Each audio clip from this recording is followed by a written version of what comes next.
Let's travel beyond the surface.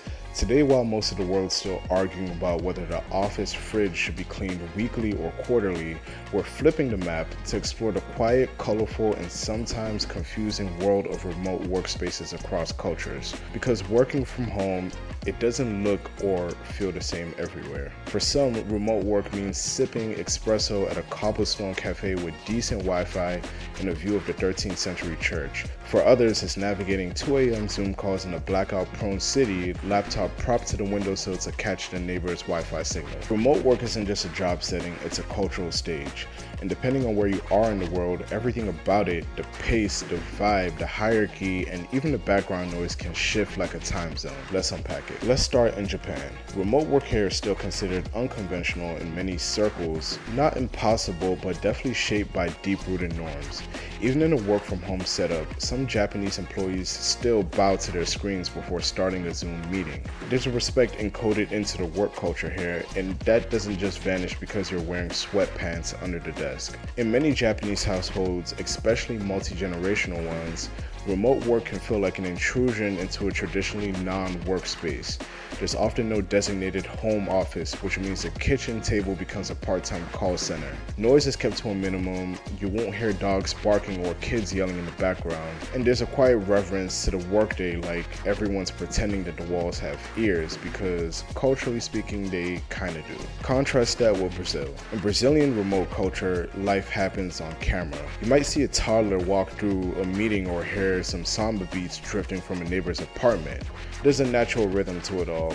Work blends with family, sound, and movement. Nobody bats an eye. In fact, it's almost expected that your humanness will come through. It's part of the charm. Here, flexibility doesn't just mean choosing your hours, it means embracing life's interruptions as part of the job. And depending on the region, coworkers might take full lunch breaks together on video, chatting like old friends while munching on some food. Productivity is important, but also its presence. Now let's flip the map again, this time to Germany. Structure is in the name of the game here. Even remotely, there's a strong presence for clear agendas, punctuality, and separation between work and home. Germans take their end of the workday very seriously. Emails after 6 p.m., not a vibe. And while working from home is accepted post-2020, there's still a widespread emphasis on efficiency, deep focus, and high-quality output. Your cat jumping in the frame might get a polite chuckle once, but by the second time, somebody's already recommending a solution. It's not mean, it's meticulous. Remote or not, order reigns supreme. Now let's talk about Zoom etiquette, the most unspoken culture clash of all. In the US, you might find people casually eating during meetings, cameras off, or maybe replying to Slacks mid-discussion.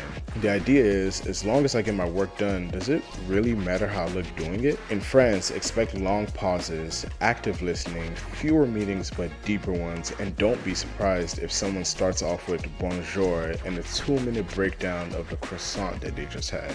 There's a ritual to it, a pace, and when it is lunchtime, nobody is working through that sacred hour. Email can wait. And then there's Nigeria, where I'm personally from. Remote work here is equal parts hustle and improvisation. Not because people don't take it seriously, but because the infrastructure makes it complicated. There's frequent power outages, data caps, unstable internet, but you'd be amazed at how adaptable some folks are. Some Nigerian professionals keep multiple devices charged at once, preemptively download materials, or juggle between 2 internet providers just to stay online. There's a kind of resilience woven into the workflow and humor, and you'll often hear someone on the call joke, "If I disappear, it's not personal, it's NEPA," which refers to the country's notorious power grid. The grind is real, but so is the grace. Now let's swing over to South Korea. And this one's interesting because the FaceTime culture is still strong, even digitally. You might notice that colleagues are staying logged in long after meetings are over, or working in visible Slack channels to show that they're active. There's a performative element to productivity that hasn't quite disappeared. Even while remote, there's a subtle presence to appear available all the time. Eyes open, Slack status is green, but things are shifting. Younger generations are slowly pushing back, carving out mental health breaks, setting out boundaries, and championing Bali Bali. the fast culture, only when it truly counts. Let's land in Mexico, where remote work is still evolving. In many sectors, especially urban tech hubs, it's embraced with open arms, but familial culture often overlaps with work hours. Multi-generational homes are common, and with that comes the background buzz of life. Kids playing telenovas in the other room, a tamale vendor rolling out and yelling tamales. It's not chaotic, it's communal. People don't pretend that they're in a silent chamber. Instead, the approach tends to lean towards flexibility, empathy, and frequent check-ins. One thing's for sure though, you will never feel lonely on a team Zoom in Mexico. Let's go up to Sweden for a moment.